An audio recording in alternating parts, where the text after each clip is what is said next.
Hai, perkenalkan, nama saya Rian Malisnawati Syanturi, mahasiswa semester 3, Ilmu Hubungan Internasional, Fakultas Ilmu Sosial dan Ilmu Politik, Universitas Maritim Raja Ali Hadi Tanjung Pinang. Dalam video ini saya akan membahas mengenai salah satu teori hubungan internasional, yaitu teori realisme. Video ini saya buat untuk memenuhi penilaian ujian tengah semester dalam mata kuliah Teori Hubungan Internasional yang diampu oleh Ibu Glory Yolanda. So, for not any further ado, let me begin. Teori hubungan internasional adalah studi hubungan internasional dari sudut pandang teoritis yang tujuannya berupaya untuk memberikan kerangka kerja konseptual sehingga hubungan internasional dapat dianalisis. Jika diibaratkan, teori hubungan internasional seperti sepasang kacamata berwarna di mana pemakainya hanya dapat melihat atau menganalisis suatu peristiwa berdasarkan teori tersebut.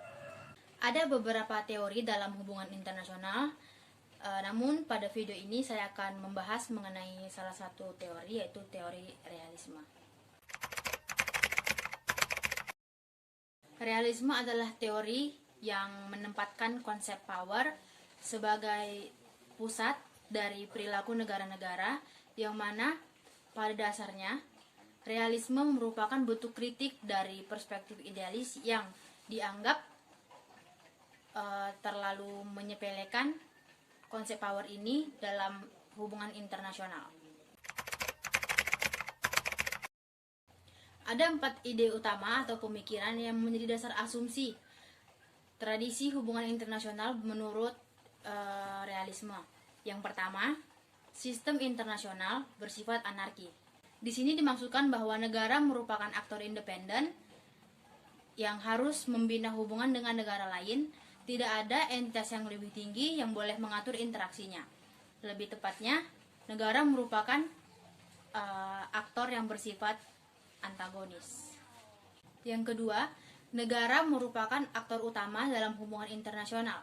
Sebagai aktor utama, negara berkewajiban mempertahankan kepentingan nasionalnya dalam kancah politik internasional. Yang ketiga, semua negara dalam sistem yang ada merupakan aktor tunggal dan bersifat rasional, di mana negara cenderung mengejar kepentingan pribadi dan meraup sumber daya sebanyak-banyaknya. Yang keempat, masalah utama bagi setiap negara adalah masalah kelangsungan dan bertahan hidup.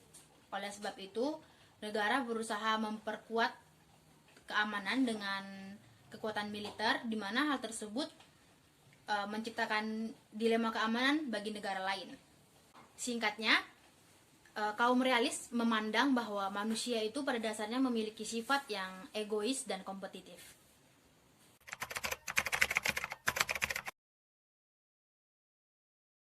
Yang pertama, Hans Morgenthau. Dalam bukunya yang berjudul Politics Among Nations, Morgenthau mengatakan bahwa kaum realis bersikap skeptis terhadap alam. Bagi kaum realis, konflik adalah satu hal yang tidak dapat dielak, sehingga mereka merasa bahwa tidak akan ada perdamaian jika sudah terjadi perang. Yang kedua, Thomas Hobbes. Hobbes berfokus pada politik internal yang tujuannya adalah untuk kepentingan kekuatan. Menurut Hobbes, keadaan alam merupakan hasil eksperimen. Hobbes juga mengharapkan manusia keluar dari hipotesis dan memfokuskan kekuatan penuh pada kedaulatan agar mempertahankan ketertiban.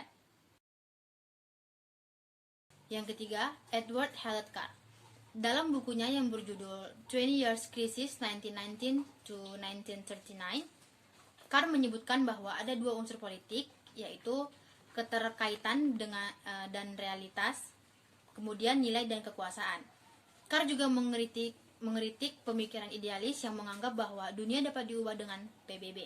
Menurutnya, idealis merupakan pemikiran yang tidak nyata dan tidak logis. Karena jika ingin mengubah dunia, maka harus diciptakan pemerintahan dunia yang kuat.